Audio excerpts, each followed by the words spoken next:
Salut tout le monde, welcome back to a brand new video. If you're new here, just briefly, je m'appelle Alex and I'm a native English speaking French coach living in the sunny south of France.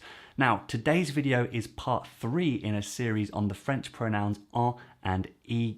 In the first two parts, I discussed the logic behind these two tricky pronouns to help you build your sentences with confidence. And in today's video, I'm going to go through a list of my favorite common everyday expressions using en and y. So I recommend you go back and check out those two videos if you're interested in things from a grammar point of view. But if you're ready to learn some of my favorite, most commonly heard and used expressions in everyday French with en and y, we're going to do just that. Donc, si vous êtes prêts, allez, c'est parti. So in the first part, we're going to go through the expressions with en, but if you want to skip ahead and check out those with y, then you can use the chapter markers on the YouTube player to skip to the different sections of the video. I'm going to be running through a list of my favorite expressions here, not going too deeply into either one, but if you want more information on each one, then there is going to be a link down in the description dedicated just to it. D'accord, tout d'abord, let's start with some constructions involving en, which replaces de plus quelque chose in a sentence.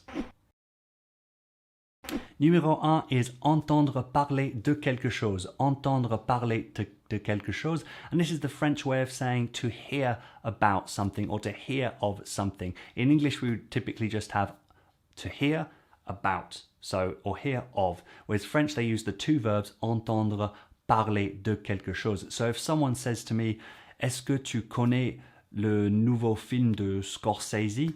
I would say, oui, j'en ai entendu parler, mais je ne l'ai pas déjà vu. Numéro 2 is être capable de plus an action. So for example, est-ce que tu es capable de conduire? Est-ce que tu es capable de conduire?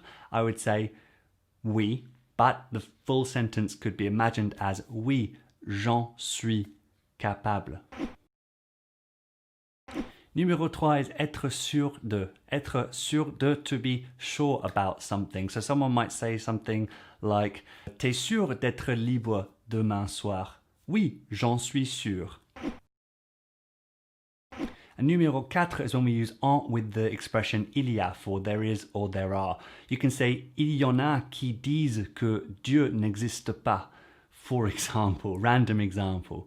Il y en a qui disent que Dieu n'existe pas. Okay, but what would en be here? Well, it's kind of obvious that en would be people. There are people who say that God doesn't exist. Il y en a qui disent que Dieu n'existe pas. Or in fast French, they kind of drop the il and they just say, y en a qui disent que Dieu n'existe pas. So if you're wondering where en came from here, there's no de to replace, then I urge you to go back and watch chapter 1 of the series. Alors, now let's move on to a list of 5 or 6 expressions where the en has become, over time, fixed in the expression, and it can be hard to sort of decipher what it's actually replacing, but I urge you simply just to remember these in blocks if you want to use them with confidence, and then over time you can do your own discovery. Numéro 1 is j'en peux plus. J'en peux plus, and it means I can't do any more. I'm done, I'm exhausted, I just can't take that anymore. You know, you're at your wit's end with something, you say, j'en peux plus. Now it's worth noting here that plus is not for plus, it is actually part of the negative construction ne plus, like ne pas, ne rien, ne jamais, ne plus. But because it's an informal everyday expression, the French almost always drop the ne, so instead of je n'en peux plus, it is j'en peux plus. Numéro 3 confused the hell out of me when I first heard it, but now I just won't ever forget it. And it is je m'en vais. Je m'en vais. And it's using the reflexive form of aller with en to mean I'm leaving. Je m'en vais. Je m'en vais. I'm leaving. Or I might hear it with devoir. So je dois m'en aller. Je dois m'en aller. I have to go. But remember, if the grammar is a bit confusing for you, just remember these as blocks that you're just going to use. and throw out there until you feel natural saying them. I definitely didn't learn this one in school, so I'm always really pumped when I get to use it. Ensuite is the pair of expressions of j'en ai assez and its more informal version, j'en ai marre, and it means to have had enough, but the French use it in the present tense.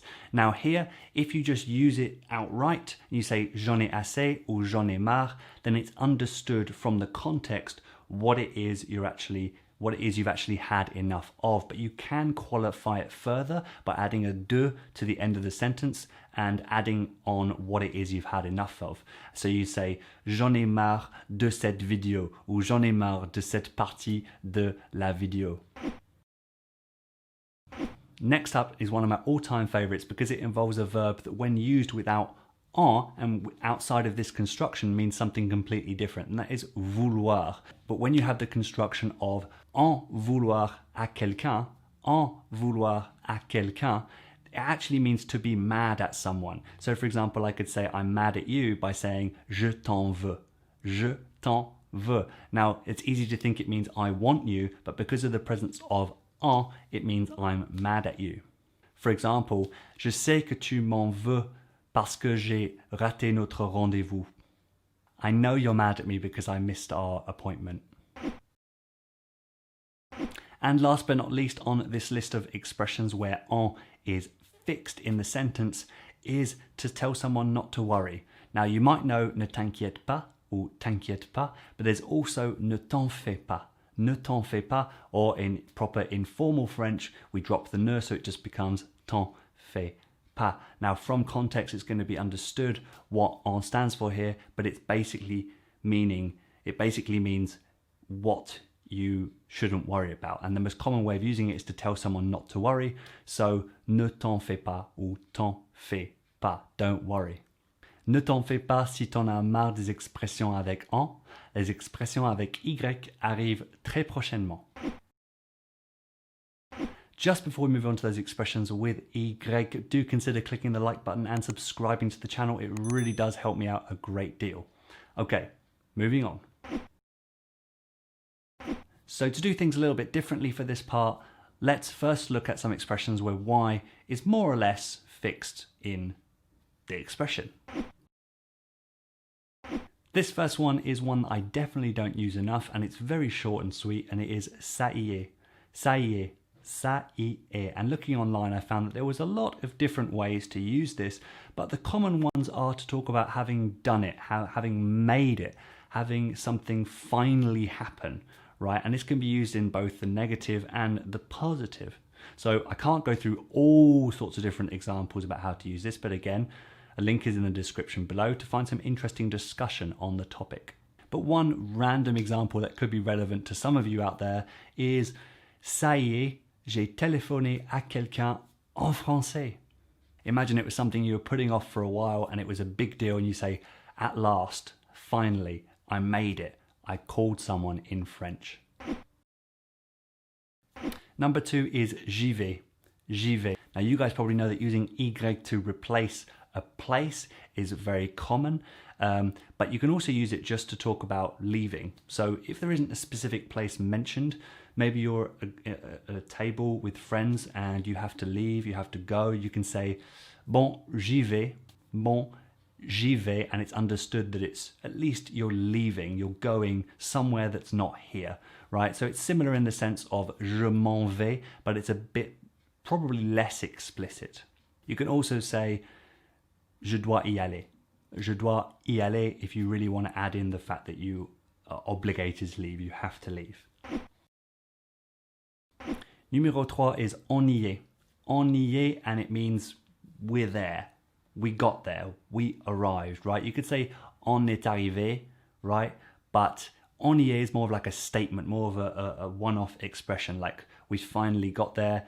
But it's also interesting because in everyday French, they don't typically use nous for we. They will almost always use on. So instead of saying nous y sommes, this expression is nice and informal and everyday. So they just use the version of we that they use every day. So on y est, on y est. Numéro 4 is on y va for let's go. On y va, let's go. They don't actually use the imperative form very often. If they did, they would use allons-y, allons-y, which you can also say as well. But on y va, on y va. Next up is the pair of expressions vas-y, and it's more either formal form or the one you use when you're talking to multiple people at once. You say allez-y, vas-y, allez-y. So it either means go for it. So for example, someone comes up to you, you're at a table with a chair free, they might say, je peux vous piquer la chaise, for example. Can I take the chair? You can say, oui, oui, allez-y, allez-y, go for it. But this is so versatile. Anytime you want to let someone do something, you want to encourage them to do it, you say vas-y ou allez-y. Now, y compris. Y compris is one that is definitely easier to understand when you see an example, but it basically means including. Including. You say y compris and then you say what it is including. So you can imagine a whole. You're describing a whole like a list. So une liste de personnes qui font des vidéos YouTube, y compris moi. You're talking about a whole list and then you're specifying that I am included on that list, y compris moi. So if you ever want to say blah, blah, blah, including so-and-so, you say y compris plus so-and-so, y compris. And I think this isn't the form of comprendre, which is to understand. It's the form of comprise. Something comprises something else, right? Including, comprising. And last but not least, on this first part of expressions with y is one I definitely want to start using more because I saw it in some subtitles recently and I had to look it up. And it is s'y connaître, s'y connaître. So it's the reflexive form of connaître with y there, fixed in the expression. And it basically means to be very skilled at something, to be very good at something, to know a lot about something. So you can say, je m'y connais en vidéo, je m'y connais en informatique, je m'y connais en mécanique, for example. Si le français a l'air compliqué, ne t'en fais pas, je m'y connais en grammaire, je t'aiderai. Du coup, in this next section, let's have a look at some common verbs that use the preposition à and are followed by things, because in these examples, you can replace the à plus the thing with y. The first two go together and they are penser à and réfléchir à. Now, us English speakers, when we start speaking French, we use penser a lot because we use think a lot in English, but the French also like to use réfléchir. So if there's any sort of a bit of depth going on with the thought, you usually use réfléchir, to reflect on something. It's just that réfléchir is more common in everyday French than reflect is in everyday English. So you'll often hear someone say, j'y pense. Oui, j'y pense, ou j'y ai déjà pensé. And the same with réfléchir. For example, if you want to tell someone to let you think, you say, laisse-moi y réfléchir. Laisse-moi y réfléchir. And the y refers to the thing that is understood from the context that you are thinking about. Laisse-moi y réfléchir. Penser à quelque chose, réfléchir à quelque chose. Numéro 3 is faire attention à quelque chose. Faire attention à quelque chose. I'm quite tall, so sometimes I have to look out for low ceilings and duck my head. Someone might say to me, fais attention au bas plafond, ou fais attention au plafond bas. And I'll be like, merci, oui, je vais y faire attention. Je vais y faire attention. Quatrième moment is s'habituer à quelque chose. S'habituer à quelque chose. In English, it is to get used to something. So, je m'habitue à parler français. Je m'habitue à parler en français. Je m'y habitue. Je m'y habitue. I habituate myself to something. The point is, it's à plus something and that gets replaced by y. Then we have s'intéresser à quelque chose. S'intéresser à quelque chose. This is particularly French and doesn't come obvious to a lot of us English speakers because we're used to saying, oui, je suis intéressé par à quelque chose, but the verb s'intéresser à quelque chose is particularly French, and I urge you to get used to using it. So if you're interested in tennis, for example, je m'y intéresse. Je m'y intéresse. Or if you're interested in learning more about French grammar, you say je m'y intéresse. Je m'y intéresse. And it's more, instead of just being interested, it's taking an interest in something. I'm actively looking into something. I'm actively following up on my interest. Je m'y intéresse. Oof, that was quite a big list of things to go through. I hope you enjoyed it. I hope you got some value out of it. I want you guys to let me know down in the comments what your favorite one was, and also if you have any other expressions, phrases, verbs with en and y that I've missed out, because there are a ton of them. Please do let me know your findings or your knowledge down below in the comments. Merci beaucoup to all my supporters here as members of the YouTube channel and my supporters over at Ko-fi.com. Thank you so much for making this video possible. That's all for this video. If you've stuck around until now, please do click on that like button and subscribe to the channel if you're new. You can click over here to watch the rest of the series if you haven't done so already. Click down here to watch a video that YouTube thinks you're interested in. And remember everyone, progrès, pas perfection. And I'll see you in the next one. À la prochaine. Ciao.